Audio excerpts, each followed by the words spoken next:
Hello dear friends, Namaste and Jai Hind. Welcome back to my channel Kripal Vlogs.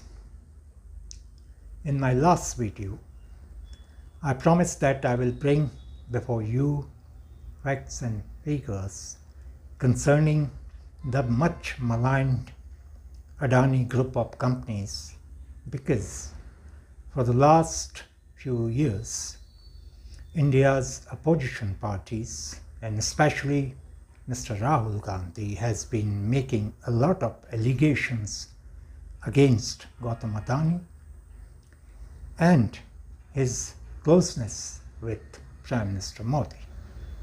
Therefore, I thought of researching into the matter and bring about the facts before you. But today, I'm not going to do that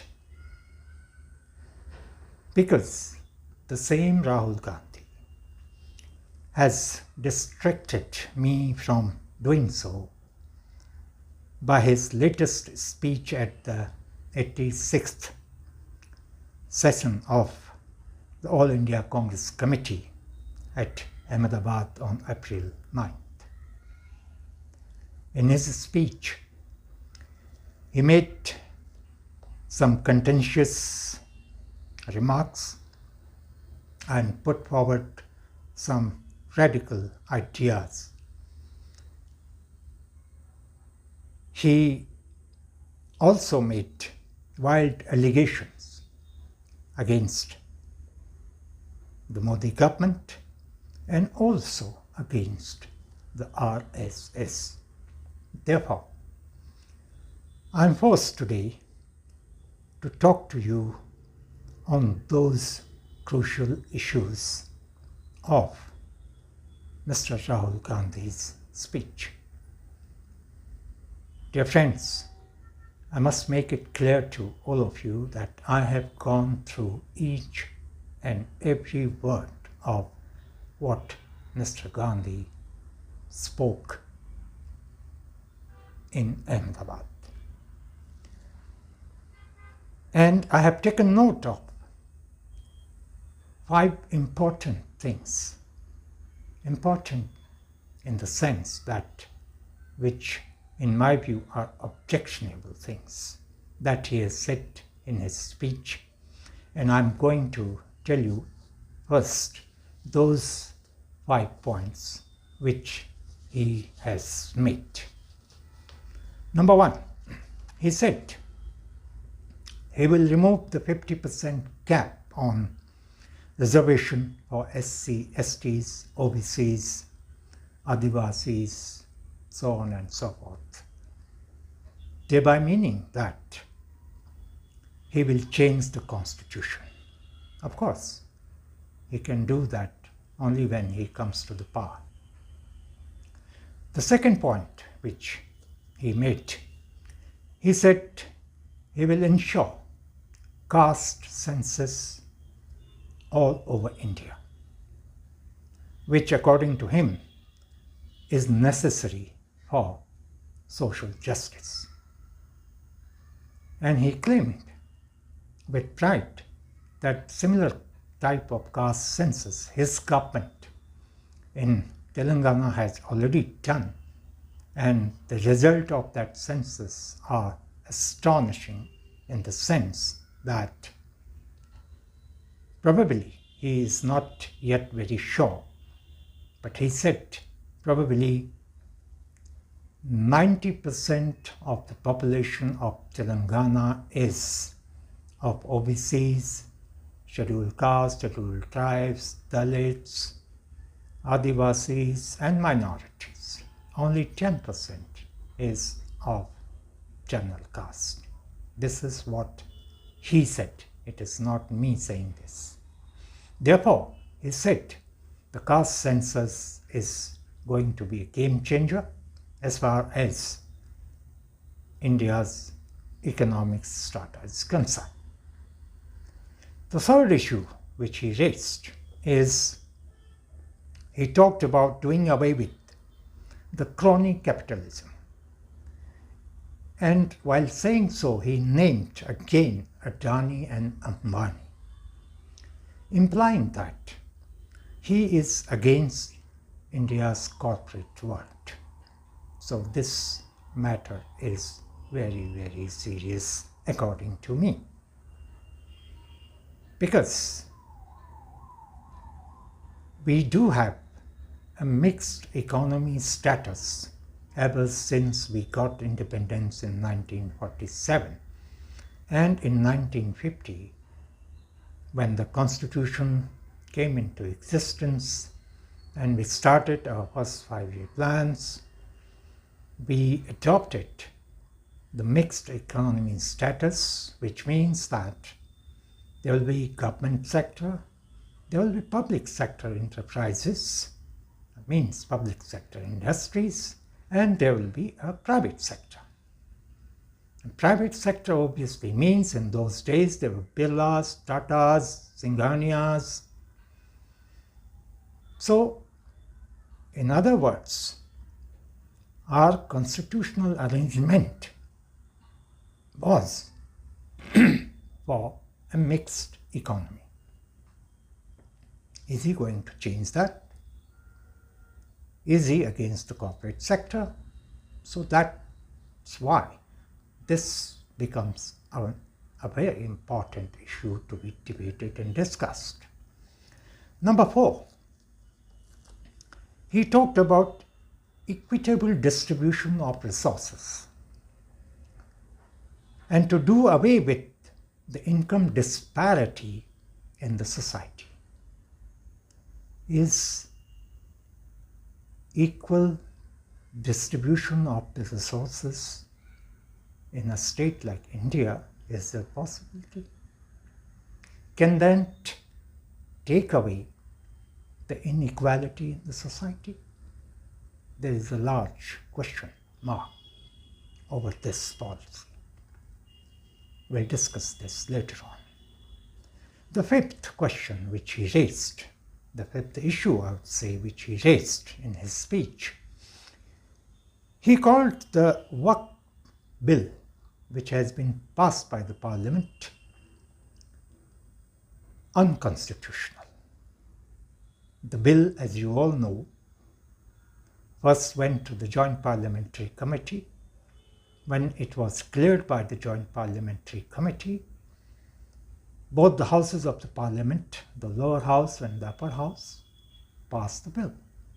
And the President has signed the bill and it has become a law. This again is a very constitutional act on the part of the Parliament. Now Mr. Gandhi says that the amendments that have been made in this bill, the bill itself has become unconstitutional. Thereby, he has become the Supreme Court of India. The matter is already with the Supreme Court of India, as today when I speak to you, matter is with the Supreme Court. Therefore, Mr. Gandhi should have waited for the Supreme Court of India to take its view on the bill and take a decision. So, dear friends, I would like to discuss with you those 5 points one by one, because in my view, these are not only radical and disruptive ideas, but if implemented, could derail India's program, India's progress and advancement, which should be a matter of concern for all the right-thinking people. And that is the reason that I am before you to discuss those points one by one. Dear friends, first I must make it very clear to all of you that with this video, I want to convey through you to Mr. Rahul Gandhi my views on his 5 points, 5 issues. Because, as I've said, these are the issues which concern every right-thinking individual in this country, and it should be a concern for all right-thinking persons of this country. Now, coming back to point number 1, I have to say to Mr. Rahul Gandhi that please, before removing 50% cap on reservation for ST, SCs, OBCs, Dalits, Adivasis, etc., Mr. Rahul Gandhi, why don't you implement even 50% reservation in the Congress Working Committee, which is the highest decision-making body of your party? I must remind you, Mr. Gandhi, charity begins at home. Please do so, and do it fast. Your kind information, there are 37 members in the Congress Working Committee and 31 permanent invitees. This adds up to the 68 members, and I'm sure not more than 15% of them are from the SC, ST, OBC, Dalit, so on and so forth. That's why I'm appealing to Mr. Rahul Gandhi to start doing this from within your Congress Working Committee. Point number 2. Mr. Gandhi talks of equal, efficient distribution of resources across the country. May I ask him, what about the distribution of human resources within the Congress Party? Many talented young leaders in the Congress Party left the party in the last few years to join other political parties because they didn't get the desired level of recognition, positions in the Congress Party. But Mr. Gandhi talks about equitable and efficient allocation and distribution of resources across the country. May I also remind you friends, that some talented people who are left with the Congress Party are not even allowed to speak in the parliament because of obvious reasons. I am not afraid of naming one such gentleman, Mr. Shashi Tharoor. He is rarely given a chance to speak in the parliament, whereas he is a highly intellectual and talented person in the party.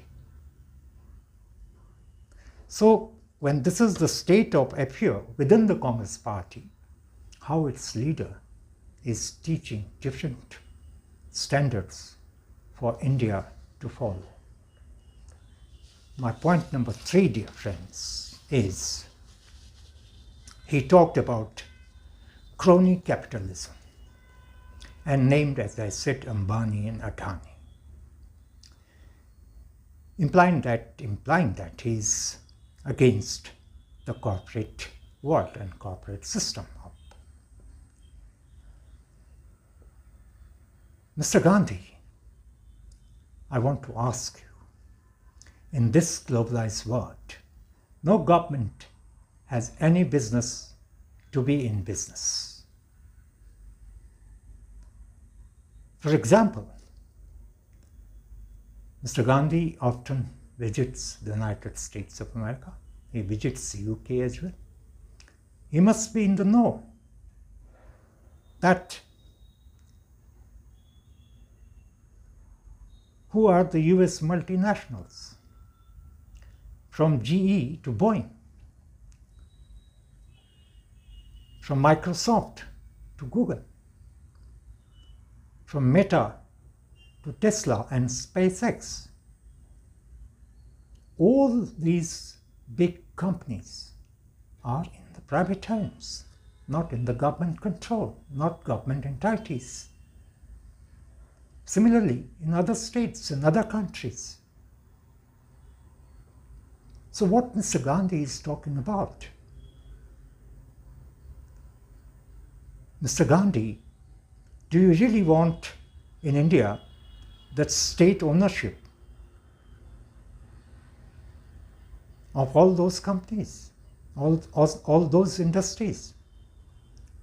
Then why did your party started economic reforms in 1991, for which you claim the credit? To liberalize the state control. Is this your idea of India?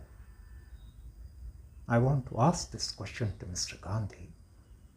Is this his idea of India? Is this what you want to tell the young generation of India?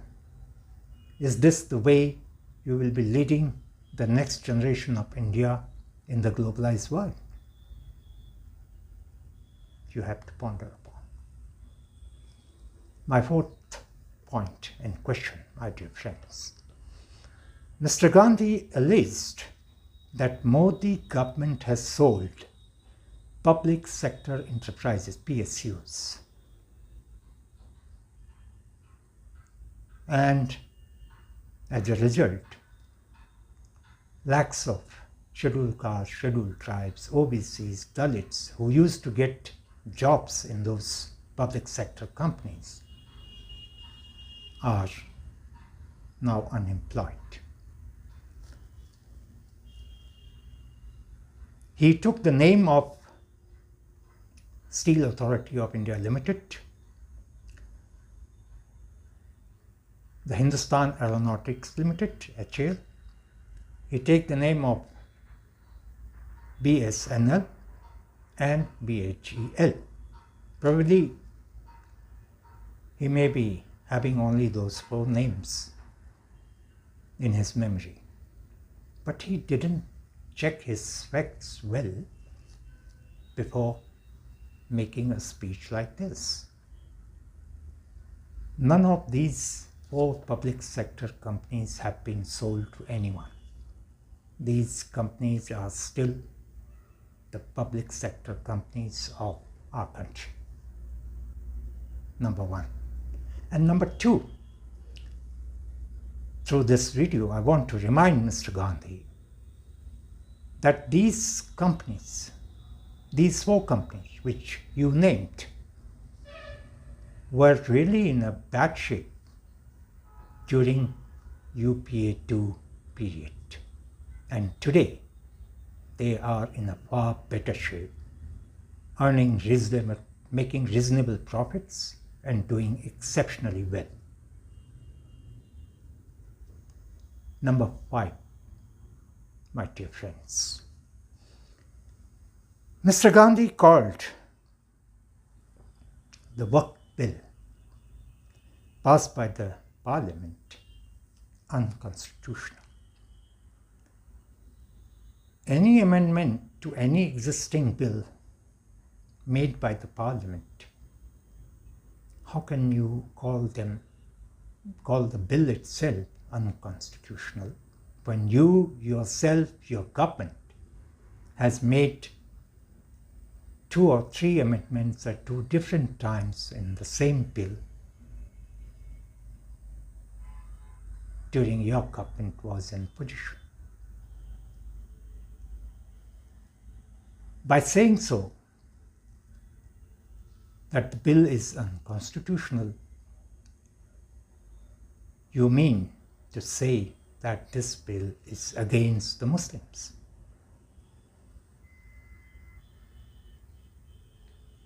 Dear friends, for your kind information, this bill is not against the religious activities of the Muslim community.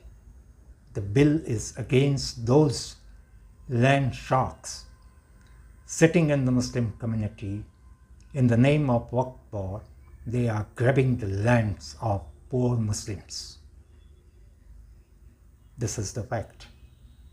Number two, the fact is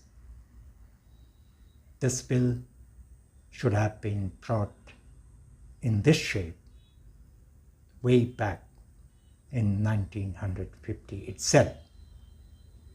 But I'm sorry, there are many things which ought to have been done in the 50s and 60s are being done now to set the country in the right direction. This is what I have to say in this regard. Finally, my dear friends, I would like to make some observations. As Rahul Gandhi said that RSS has captured all India's institutions. I'm sorry to remind him again that over 400 of such institutions are still in the name of the Gandhi family.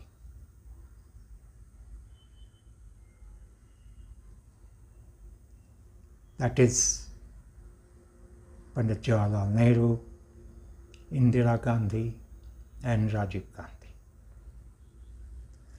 Dear friends,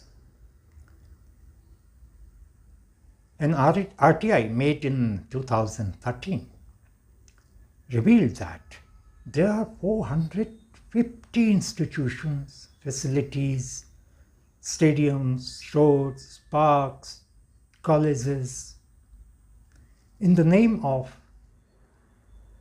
Mr. Jawaharlal Nehru, Mrs. Indira Gandhi, and even in the 450 alone are in the name of Mr. Rajiv Gandhi, who was Prime Minister only for 5 years. So Mr. Gandhi, what type of institutional capture he is talking of, and alleging that the RSS has taken over all the institutions of India? And that too without any facts and figures. Therefore, my dear friends,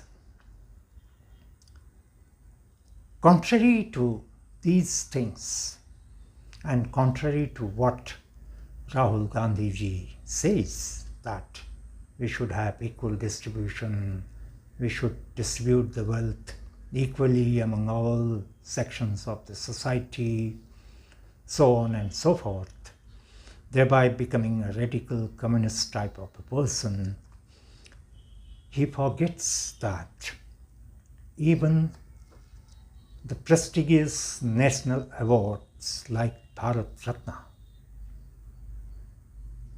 has been monopolized by the Gandhi family. Why I'm saying so? I'm saying so because Pandit Jawaharlal Nehru gave the Bharat Ratna to himself in 1955 when he was the Prime Minister.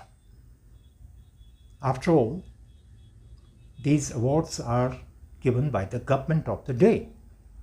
But the government of the day, led by Pandit Jawaharlal Nehru, gave the highest civilian award of this country, Bharat Ratna, to Pandit Jawaharlal Nehru.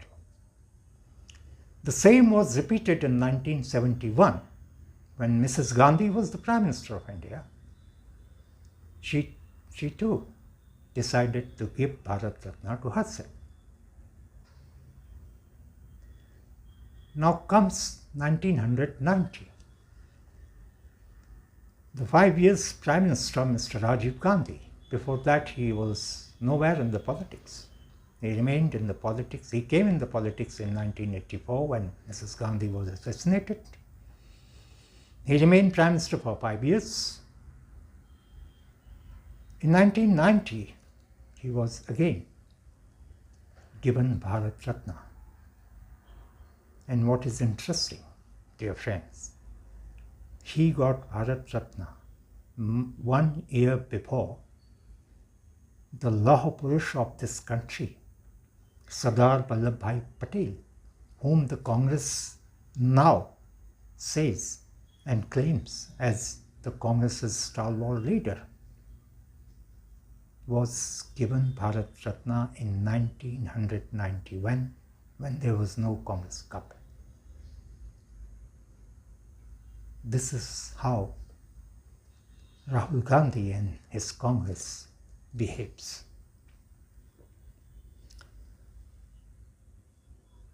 But I'm happy that